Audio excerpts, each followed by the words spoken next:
Israeli Prime Minister Benjamin Netanyahu received a standing ovation on the House floor, but outside was a very different scene. Protestors burning an effigy of Netanyahu, calling for an end to the war in Gaza. Today, Netanyahu delivered a fiery speech asking for U.S. support in his fight against terror. Natalie Brand has details now from the nation's capital.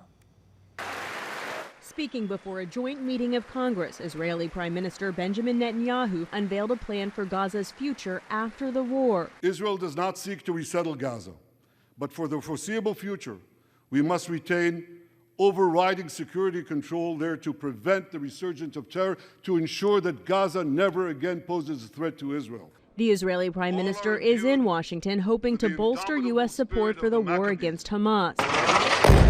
A war Israel sees as a fight for survival after the October 7th terror attack.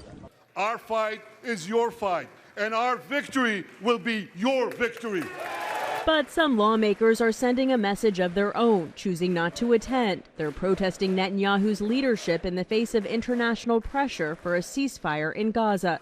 Vice President Kamala Harris skipped the speech, citing a scheduling conflict, and former House Speaker Nancy Pelosi instead met with families of hostages held in Gaza. I think it's time to make a stance, and I'm doing it on behalf of my constituents.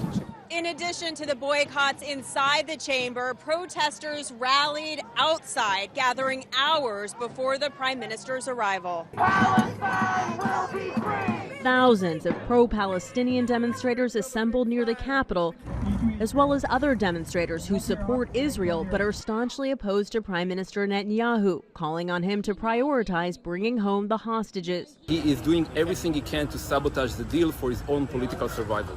Netanyahu is scheduled to meet with President Biden and separately Vice President Harris on Thursday. Then he heads to Florida to meet with former President Donald Trump at Mar-a-Lago on Friday. Natalie Brand, CBS News, Capitol Hill.